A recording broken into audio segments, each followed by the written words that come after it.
Hello, everyone. My name is Kalpana. I am so glad that all of you are joining us here today for another great conversation, like many that you've been seeing on this Heartfulness Community YouTube channel.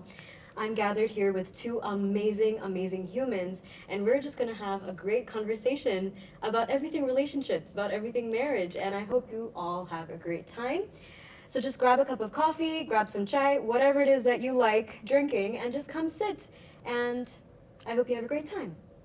So I am here with Haribhai and Snehal Didi. Hi. Snehal Didi is a developmental physiotherapist. She's a wellness coach and a women empowerment coach as well. And Haribhaiya, he insisted that I kind of not get too crazy with the professional, but he's a big person in the IT industry. Let me just say that. And these are two humans that I genuinely find very interesting and I really enjoy talking with. They have personally really helped me with my own journey with my self-development and wellness, and I am grateful to be here with both of you to have a conversation so that you can share with everyone about what it is that we have to talk about today. And what is that? Well, so Haribhai and Snehal Didi are the leads for the Vow to Wow of Relationships program. This is a premarital education program that focuses on understanding more about what intimate relationships and marriage is like. What does building a family look like? We have programs for young adults, and this is kind of an exploration on what that is, and we're going to be having a conversation on that. So without any further ado, I just want to check in with both of you. How are you feeling at the moment? I'm looking forward and I'm excited. Yeah? Awesome. Thanks for the intro. Happy to be here, very happy to be here. Me too. This is a very rapid fire question. I mean, I wouldn't say rapid fire, but it's a very quick in the moment, present question. But I invite both of you to kind of share one sentence about what is one thing that you cherish about being married? So should I go first? Yeah, I mean, anyone can go first. So for me, the most important component in being married is the silence. So I feel when you're looking at any relationship, 90% of importance, what we can give is to the silence, and unlike everyone would feel that when you get into a relationship, there should be constant communication happening on WhatsApp. Oh, I'm available, are you available? And if you're not available, I feel bad. I feel there should be a silence, a space, which every person needs to be with himself or herself. That space is very important. Yeah. Because that space nourishes, nurtures, and cultivates new bonds, which eases the flow of relationship between the two human beings. So it's not about the talk and the speech, and it's not about the noise, not necessarily noise, but the constant, I would say, insecurity of, oh, do we have something going on? Is there something happening? Are we related? Are we really connected? But it is about the quietness and the stability that you find. Yeah, And that the gives peace you the that- stability. I think relationships get their stability when they have space, and also each person gets the space to nurture himself or herself. Nurture the space. Thank you for sharing that. Haribhaiya, what do you think?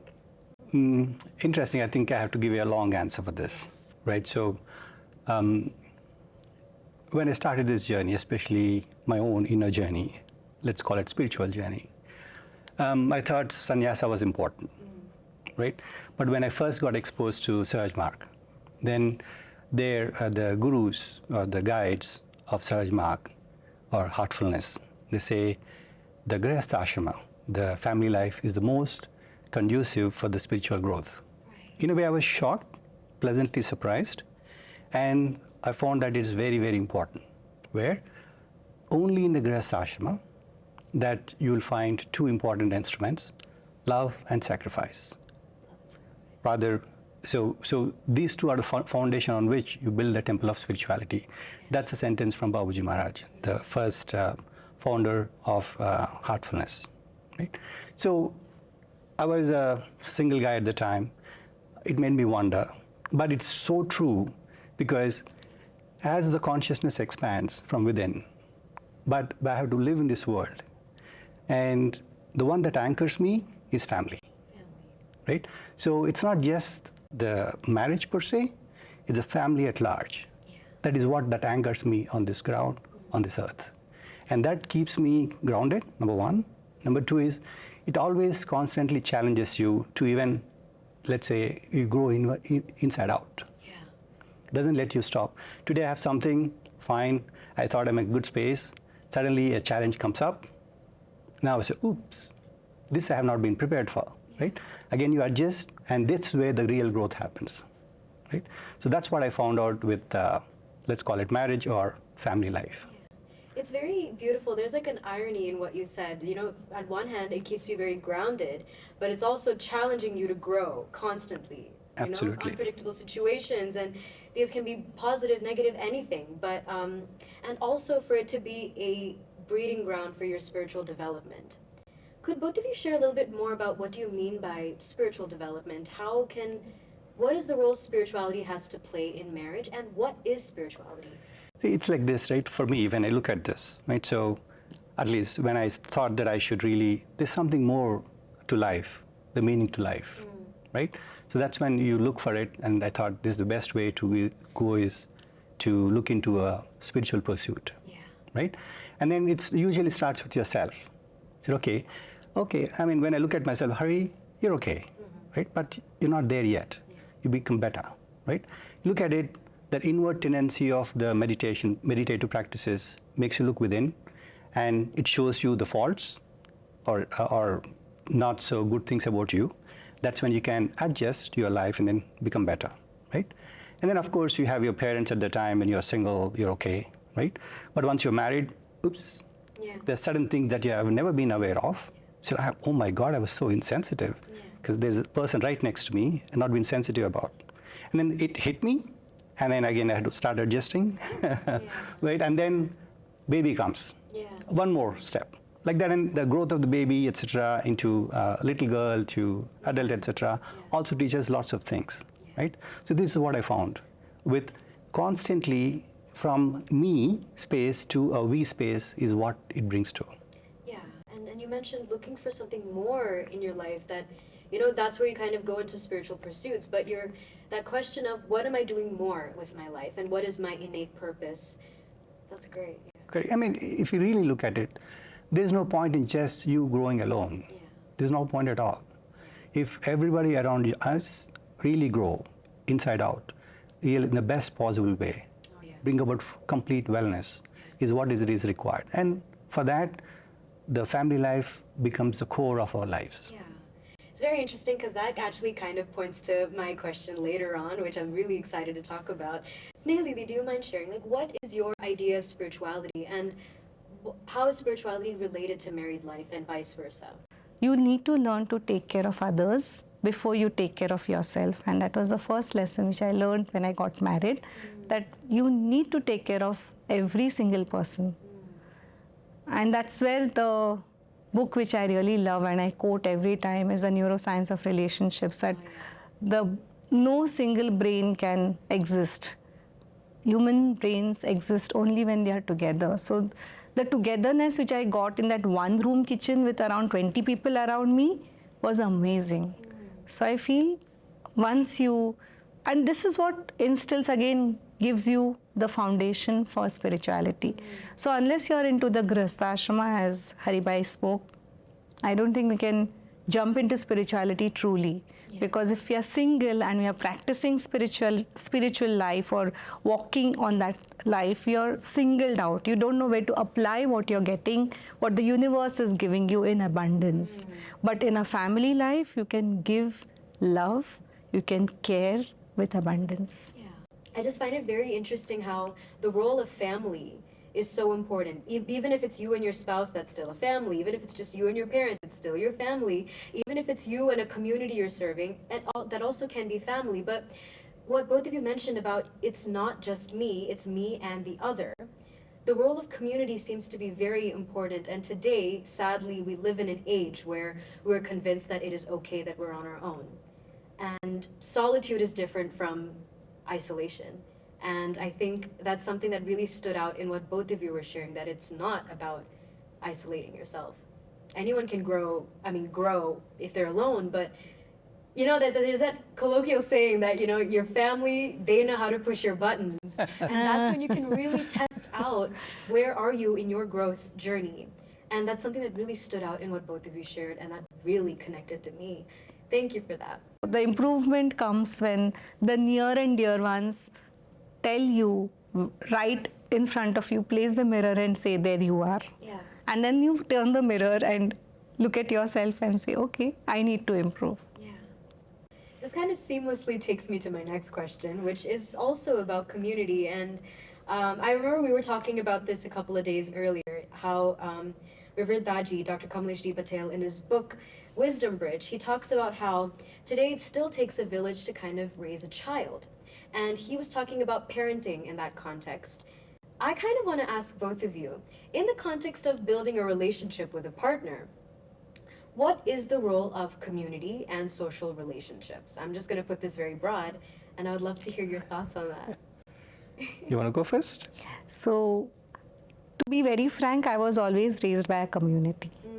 My mother, as I told you, she was working, and I did not have, and we didn't have the concept of, what are they called, daycare centers then, right back in 1971, no daycare centers, and no creches as we have now.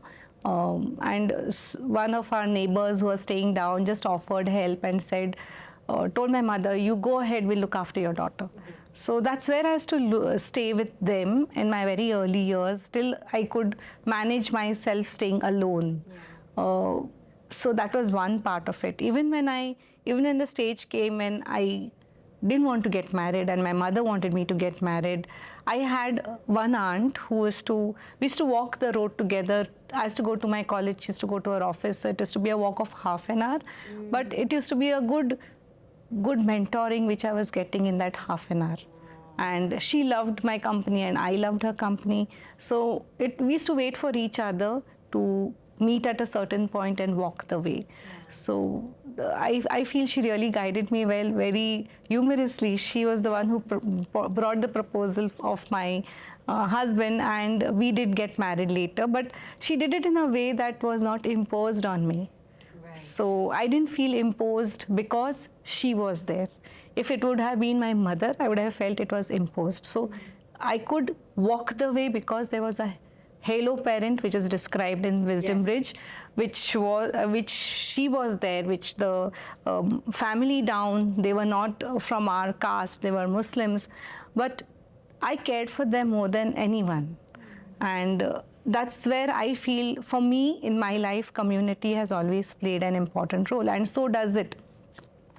Even when I look around today, my daughter, she would also like to look at someone else other than me to put her head on the lap and say, okay, I can be comfortable with you. Yeah. And that's my eldest co-sister. Yeah. So I feel every person in their life has someone whom they can lean on and say, yes, I can just be myself and I can understand about family, about relationships, whatever you want, and get guided. I think that is very, very important. Haribaya, what do you think? It's a good question. See, I mean, again, as Snehal Didi said, I grew up with a big community. As in, growing up, I was in a small town, mostly with my grandparents. And then my grandfather was a teacher. And then because we were in a small town, and his students, who are from the nearby villages, would send their children to him to get educated, right? So I had we had a huge home, as in about 5-6 rooms or something like that. Yeah. That's a huge home in those days at least, right? And then all these young students in their high school, they would live with us. And they're all my mamas, my maternal uncles, right? And then all of them used to pamper us. We were 3 children at home. My eldest sister, then my brother, and then me. All of them used to pamper us like anything. Of course, the grandparents' pampering is a lot, awesome. And then, all of them, let's fit in so well together that, growing up, it was like a lovely atmosphere. Not so rich, but excellent atmosphere to grow in. And I see this even in the communities here, living in Kana Shantivanam, or actually even wherever we have heartfulness centers in the world. For example, you, Kalpana, right? You're my good friend's daughter. Yeah. I remember, like, when you're a father and mother, when you were in Atlanta, we used to have the Atlanta ashram, Yeah. Olina, Yeah. right? And then, of course, being just the parents and the child, sometimes it can be stressful for the parents, right? And then knowing your parents, they're very outgoing, right? They love to be there. They're very heartful volunteers. Okay, I remember, when they would bring Kalpana there to the ashram, first thing they said, they would hand over Kalpana to somebody so that they can play with them, and they can go do the work that they want to do. And I was Right? very likable because I was round. Yeah. You could like roll me anywhere, and I would wear like this tank top, and I was just round. Yeah. No, I And totally. beautiful side, because see, that's what community does. Because you grew up with a heartfulness community where everybody is like an uncle or aunt, Yeah. or elder brother or elder sister, and who, with their presence, hopefully they're all, with the good community, you get good values as well. So they naturally get instilled in us. And having grandparents there, it was awesome. Yeah. So I was just lucky that way to have such a atmosphere. And now I see my daughter here growing up in Kana Shantivanam. It's a lovely community. Yeah. And that really gives proper, let's call it nurturing, for the real growth in the inside. Of course. Yeah.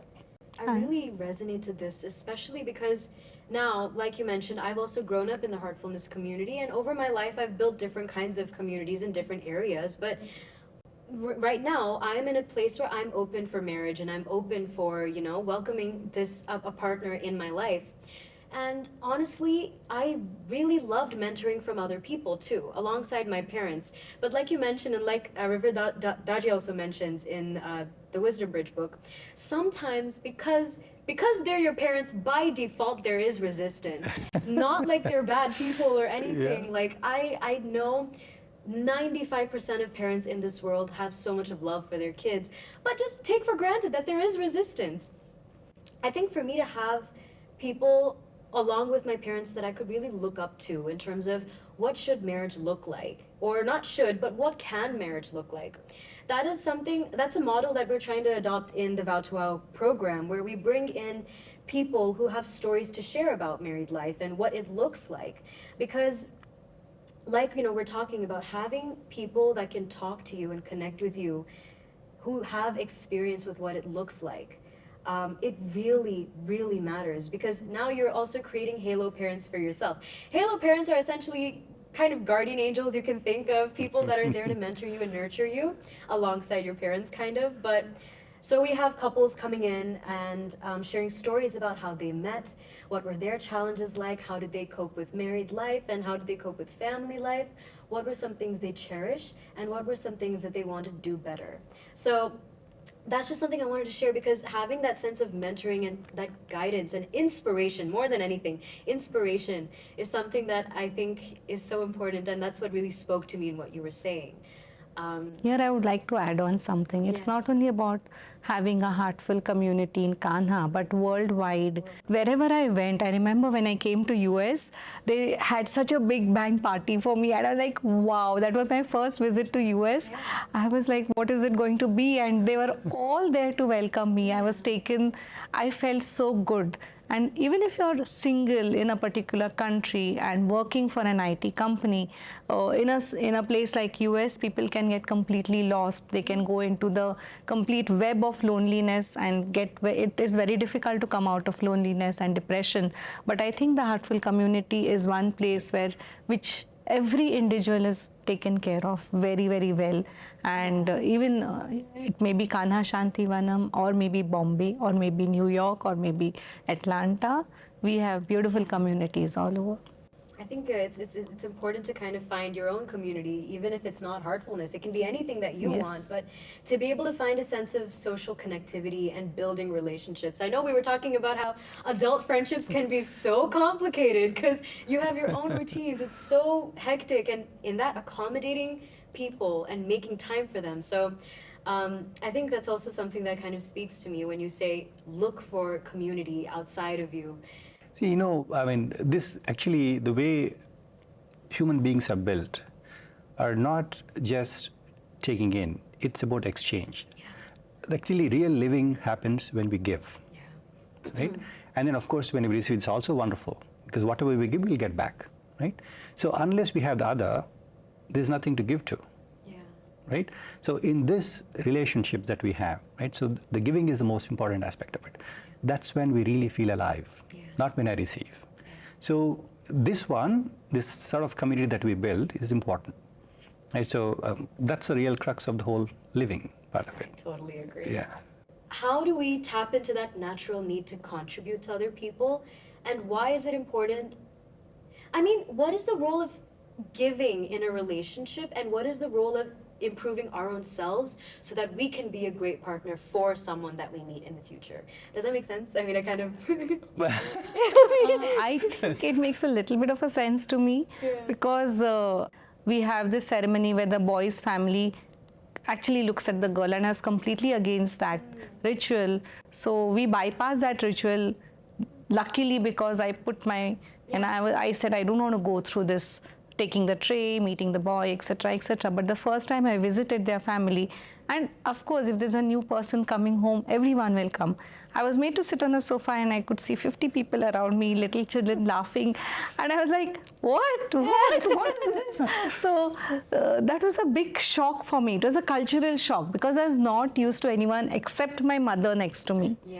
Except my mother. But had I been angry, or maybe even cried, because I seriously felt like crying, people who are joyful and happy would have felt what type of a girl she is. She's not happy we are around. So I was nicely smiled, which I do usually, and I was maintaining my calm, and that was the first day with that family. But the love which they were giving, I had to accept. Was I ready to accept that love? That was the first thing. So I accepted it, and the next step was to give. So giving meant accepting rituals, accepting everything what was happening in terms of even learning how to cook non-vegetarian food, which I've never had in my life. So that was a bold step which I took. I said, okay, I will cross over that step, but I continued with my practices which my mother had taught me, and it took me solid 10 years till my husband and me both sort of got initiated into Heartfulness. So I thanked my family to have given me this opportunity. So that was where the take and give happened, and because I could give, the family received and they gave back, and I was the apple of the eye for my in-laws, which I was really happy. Especially my father-in-law kept doting on me and kept praising me to everyone. So, and when I needed, they were there to take care of me, of my daughter. When I started working, my mother-in-law said, you go, we are there to take care of her. So always, whenever there is a fabric of apnapan, as Daji says, the belongingness, I think the nest is beautifully taken care of. The kids also are taken care of. And that it is up to us to nurture the nest and the oneness in that. That's very, very important word, the apnapan, the word.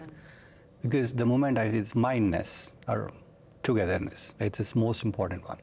Because when I go with the open mind and open heart to accept the other person, it becomes very, very easy. Because we are already, let's call it, even when you have dated a person, even if you have lived together, that step of marriage can also be very different. Oh, yeah. Right? So at least I've not gone through that phase, but I see that around what's happening, right? So that step is very, very important, because that shows that I'm committed now, fully, right? So this acceptance is the most important thing, first step.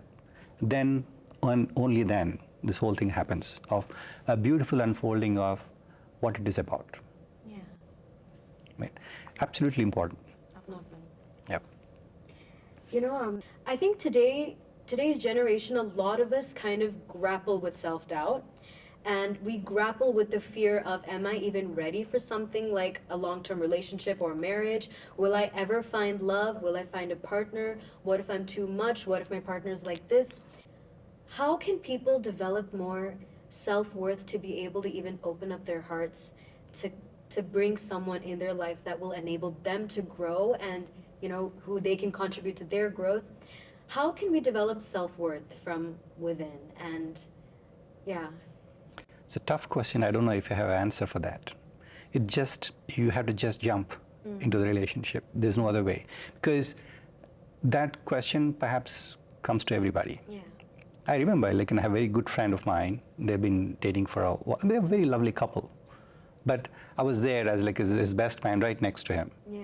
And he was really nervous on the day of his wedding, right? I said, what's up? I said, yeah, just sit by me, please. So, a lovely couple, a beautiful couple. They've been there together for, you can see that the moment they met, there was a click between them. They were there for that for 2-3 years. And then they decided to marry. Of course, he proposed, etc. And even on that day, said, that comes. It's a natural thing, before going to an examination or a test. Yeah. Feeling nervous is better. Or if you're an athlete, feeling nervous is good. So also, getting in a relationship is a good thing when you feel nervous. That's good. Yeah. But we have to overcome that nervousness or even the self-doubt, right? So that's when, if you call it that way, right? So some faith in yourself or in something higher. Faith in yourself and something higher. We'll be there. We'll be good. Yeah. It can be good. It will be good. Yeah. Thank you.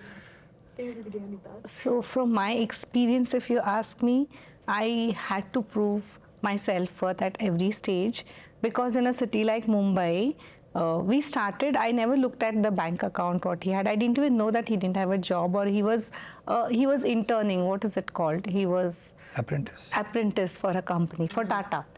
Of course, he continued for Tata the entire of his working span, but he had just joined Tata. When I came home, when the marriage was fixed, my mother said, "Are you mad?" I said, "You told me to look for a boy." And I looked for a boy, and here I am, and now you say, "Are you mad? You didn't look at his bank balance." And I'm like, bank balance pe kya rakha hai? It doesn't matter. I can earn. We can both earn together.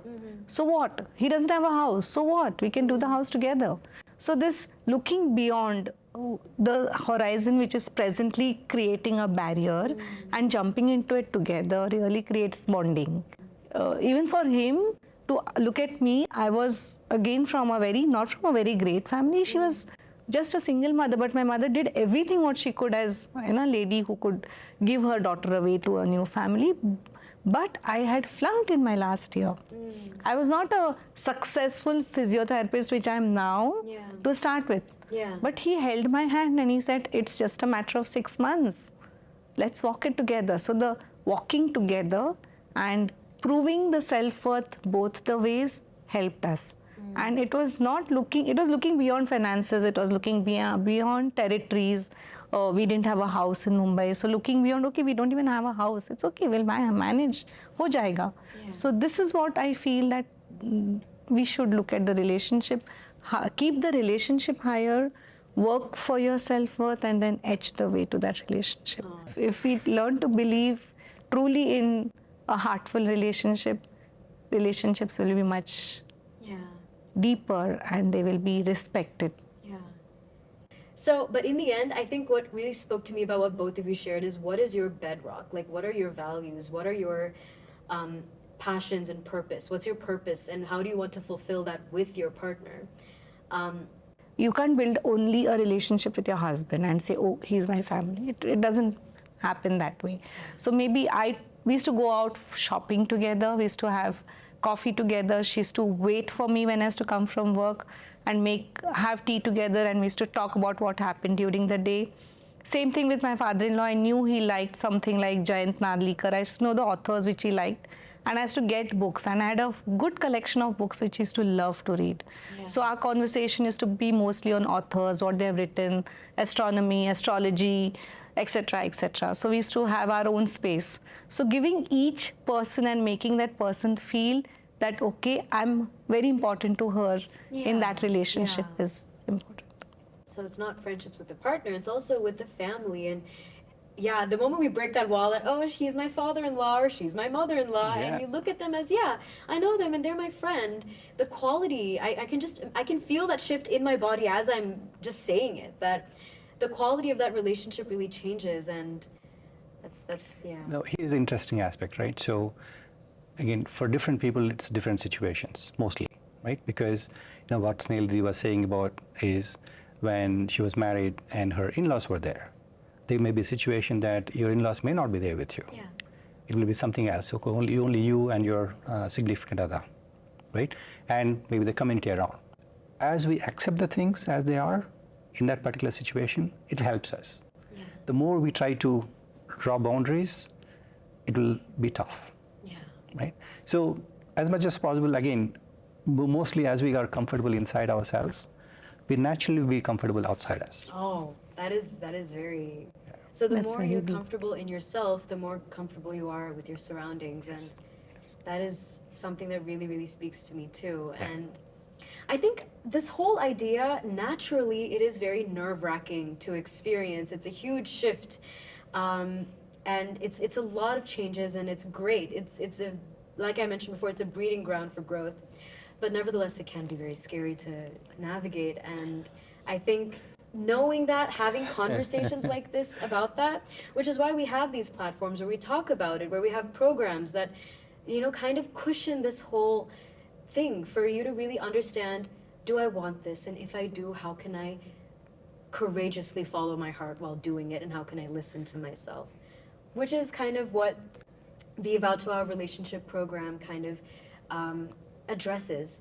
It addresses how you can kind of explore what married life means for you, what relationships mean for you, and kind of preparing you on various aspects. And if both of you would like to chime in on a little bit about the program, you're more than welcome to. And we have a program coming up in May, and in case any of you are interested to join, you can let us know and we'll get back to you with any questions and any concerns that you want to talk about. The program will be conducted here in Kanha Shantivanam. It'll be an immersive experience for all of you to just sit back, relax, and look at all of this in a bird's eye view, where we talk about different things like personal finance, vibrational compatibility, reproductive health, everything, and especially physical health. So, touching upon a lot of things that we can use to keep in our toolbox.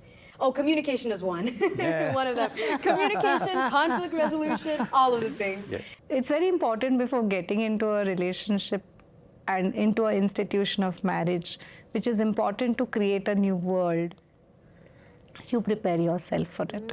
And also cleanse or throw away the inhibitions or throw away your negative tendencies or tendencies which would come in the way of relationships. Oh, yeah, They yeah. could be positive, but they may be highly positive, strong ones. Oh, yeah. So getting into a space of what we call a balance is, and taking the resonance forward before you hold the hand of your partner and tie a knot.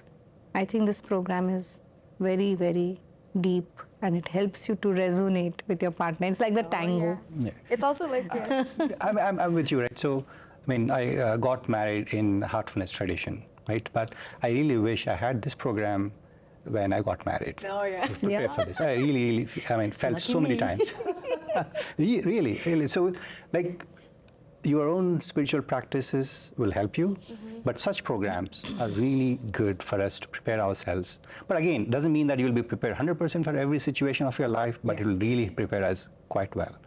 I would definitely recommend every young person who's willing to get into committed relationships, even in relationships at large. Yeah. It's a wonderful workshop to get into. And I think what I really love about our conversation today is just how wholesome it was. Nevertheless, I thank you both so much, Snehal and Haribhaiya, for having this conversation and really throwing light upon so many things about marriage, about community, and about togetherness, and more than everything, apnapan, which is also belongingness. Thank you. Thank you for Thank that. you. Thanks, Kalpana. It was really awesome.